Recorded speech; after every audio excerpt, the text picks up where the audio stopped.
Hello all and welcome to another episode of No White Borders. Really excited about the deck that I'm playing in particular today because I've wanted to make Spirit Tribal for a very long time, so without further ado, let's get to the opening hands. I'm starting us off. I'm bringing you a Millicent Spirit Tribal deck, beginning with four lands, including a Field of Ruin and a Moorland Hunt, Sol Ring, Spectral Adversary, and a Promise of Bun Ray. Not too many spirits in this tribal deck, but I'm hoping that I can ramp into Millicent pretty quickly regardless. Then Coxie is bringing us Runo, and he starts with three lands, Ivory Tower, Kami, Evil Twin, and Havengul Lich. Then Raz goes third, and he's bringing us Jor Kadeen, and keeps his opening hand a Plains, Temple of False God, Lorehold Campus, a Sol Ring, Mystic Skull, Sculpting Steel, and Horde Smelter Dragon. Then last in the turn order will be Andy bringing us his Edgar Markov deck. He starts off with 6 lands and an Obnixilis. Have to appreciate the bravery of keeping a hand like this. So with that, I will stop yapping about opening hands, and we'll get straight into the gameplay. I start the game off and crack a Flooded Strand, losing 1 life and getting out a Glacial Floodplain. It's an island into Ivory Tower for Coxie. It's a Lorehold Campus for Raz. And a Bloodfell Caves for Andy, gaining 1 life.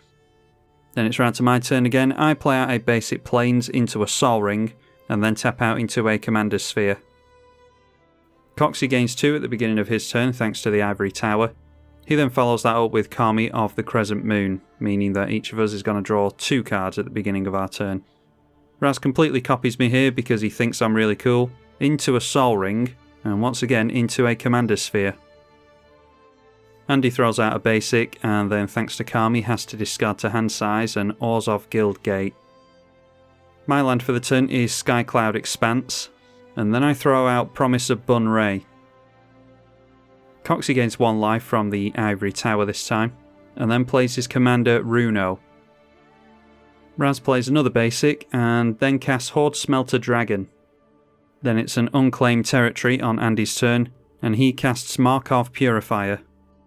At the end of Andy's turn, I play my first spirit in Spectral Adversary.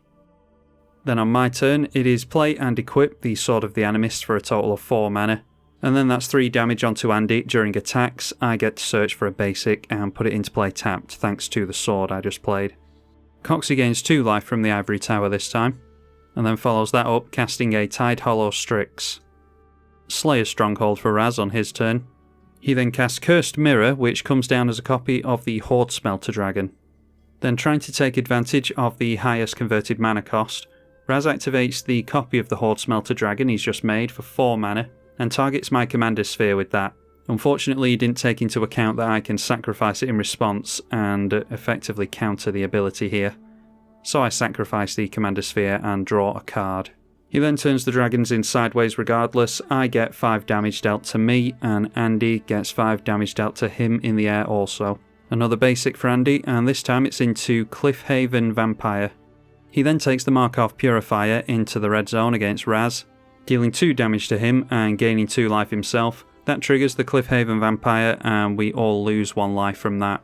I play an island and then cast Reconnaissance Mission, and then swing in at Raz for 3 damage with my spirit, triggering the Sword of the Animist yet again and getting a Rampant Growth.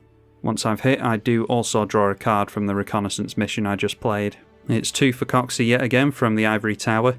And then looking to gain even more life and draw even more cards, he casts Alhamret's Archive. Then on to Raz's turn, it's the ever cool to hate Temple of the False God. He then taps that into Steel Overseer. He then casts Sculpting Steel and makes a copy of his Steel Overseer. Raz then makes even more mana with a Hedron's Archive. Andy plays Forsaken Sanctuary in tapped, and then casts a Blood Artist, which comes in with his 3rd vampire token thanks to Edgar Markov. I play a Plains for the turn, and then turn my single spirit in sideways towards Raz again for 3 damage, getting the Rampant Growth and drawing a card from the Reconnaissance Mission once again. I then go on to play the Nebelgeist during the main phase, not realising that it has Flash. This is my first run with this deck, so that's my excuse. When it enters, I tap down Coxie's Death Toucher, and then cast Arcane Signet for a little bit more mana, and then make use of that mana to cast a Skyclave Apparition. The trigger goes on the stack, pointed at the Blood Artist, and I do successfully manage to exile that.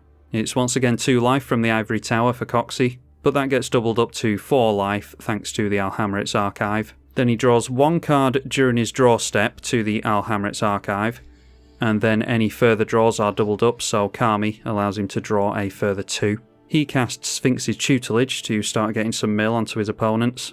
He swings in with Runo and the Strix at Raz for a total of 3 damage. He goes on autopilot a little bit here and none of us catch it for some reason. He makes a copy of the Strix and swings that in at Raz as well. So Raz does take the damage, but we correct it later on when Coxie realises his error here. Fortress of the Legion for Raz. And the big scary plays continue from Raz. It is a Steel Hellkite. He then activates the Horde Smelter Dragon, blowing up the Alhamrit's Archive, giving the Horde Smelter Dragon +5 to its power until the end of the turn. So the Horde Smelter Dragon is now a 10-5 in the air, and that swings in at Coxie. And he plays a Stone Quarry in tapped, and follows that up with a Blood Bond Vampire. He then goes on to swing the Markov Purifier in at me to gain some life. I take the 2 damage, and he gains his 2 life and triggers the Cliffhaven Vampire, dealing an extra 1 damage to all of us, and putting a plus counter on his Blood Bomb Vampire. I draw 2 thanks to Kami, and then cast a Bygone Bishop. I then play an Island for the turn, and finally cast my commander Millicent. Both of those spirits entering trigger the Nebelgeist, so I tap down Andy's Cliffhaven Vampire, and Raz's Steel Hellkite. I then go through to combat and swing in the 3-power Spectral Adversary at Coxie, triggering the Rampant Growth on the sword again, and swing 2 power from the Nebelgast in towards Raz. Both of those hit, so I draw 2 cards from the Reconnaissance mission. I also get 2 Spirit tokens thanks to my commander. The tokens entering trigger the Nebelgast Herald as well, so I tap down one of Andy's tokens as well as his Blood Bomb Vampire. It's 3 life from the Ivory Tower this time for Coxie. He then draws his 2 cards for the turn, pointing the Sphinx at Andy, so Andy mills 2. The cards don't share any colours, so he goes on to mill a further 2 from the second trigger, and once again no colours shared, so just 4 cards milled for Andy. Then it's a Nemesis of Reason for Coxie, and he leaves his turn there, so Raz taps down both of his Steel Overseers to put +2 plus counters on all of his artifact creatures.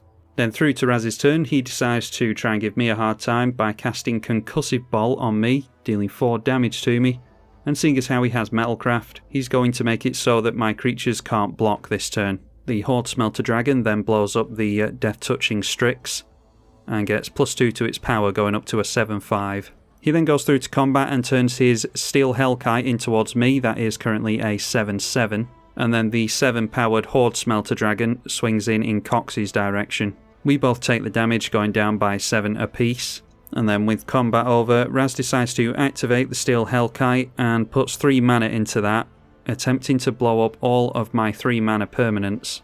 So in an attempt to save my board, I play Guardian of Faith, phasing out Nebelgast Herald, Bygone Bishop, and Skyclave Apparition. The Guardian of Faith then dies thanks to the Steel Hellkite's trigger resolving. It also destroys the Promise of Bunray, but seeing as how the Promise of Bunray needs to see something die and then be sacrificed, it obviously can't be sacrificed if it's just been blown up by the Steel Hellkite, so no spirits from that unfortunately.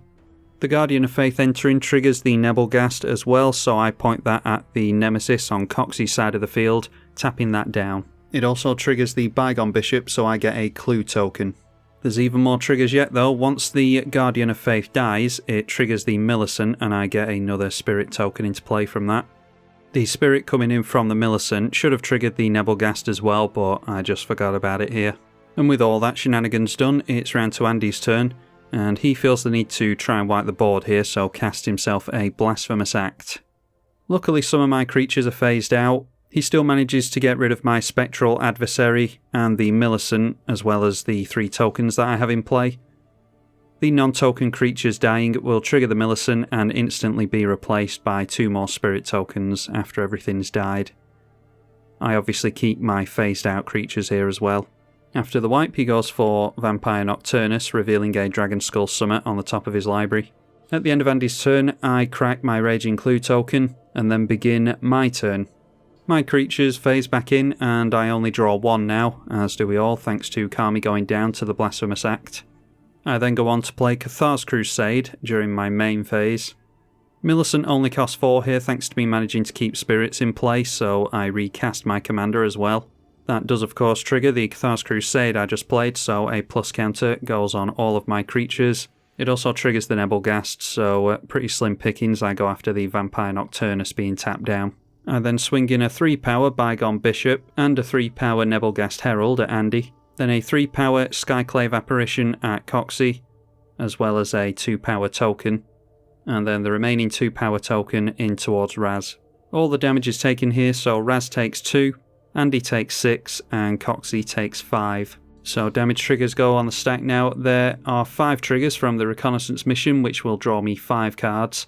And then 3 non-token spirits dealt damage, so that is 3 spirit tokens from the Millicent. Those tokens entering triggers the Nebelgast, so I just point them all at Andy's token. But the main worry here is that it triggers the Cathar's Crusade 3 times, so all of my creatures get 3 +1/+1 counters. I decide to pass at that. I have 12 cards in hand, so have to discard 5 of them. This includes 4 lands and a Hanged Executioner.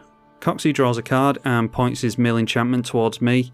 I flip over a Negate and a Selfless Spirit. Then during his first main is Havengul Lich, and he follows that up casting a Nightveil Spectre. On Raz's turn he casts a Hellkite Igniter. He then plays Mystic Skull. Then going through to combat, he activates his Hellkite Igniter twice and swings in for 15 towards Coxie.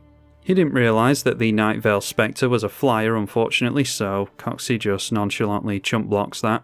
Andy continues to attempt to deal with the entire board's predicament here, and casts a Diabolic Tutor.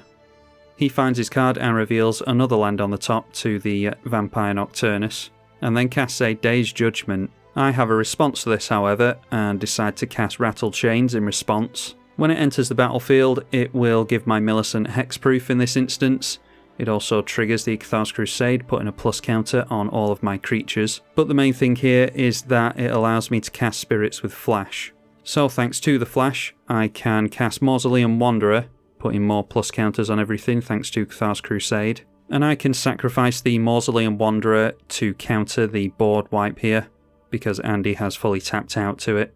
I'm getting a bunch of Nebelgast triggers here as well, so just decide to tap down all the creatures eventually. Then when the Mausoleum Wanderer is sacrificed, yet again that is another trigger, this time from the Millicent, giving me another spirit token, and triggering the Cathar's Crusade once again.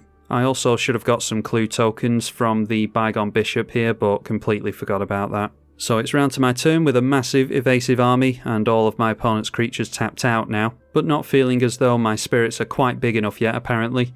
I play a Drogskull Reinforcements on my turn. So if I spread the damage and attack all 3 of my opponents here, then all of my spirits that are attacking are going to get +3/+3. This entering does of course trigger the Cathar's Crusade yet again, putting more plus counters on everything. I then go through to the red zone and turn everything in sideways at all 3 of my opponents, and manage to take them all out in one fell swoop. So hopefully you all enjoyed that one. I have wanted to make a Spirit Tribal deck for years, and as soon as I saw Millicent I was very excited, so really glad to get round to playing that eventually. If you enjoyed it as well, then be sure to leave it a thumbs up and subscribe. Let me know what you thought of this game in the comments section as well. Big thank you to my 3 friends for playing here as well, and thank you to Raz for actually sleeving up his deck. I'm tribalkai on No White Borders. Thank you for watching.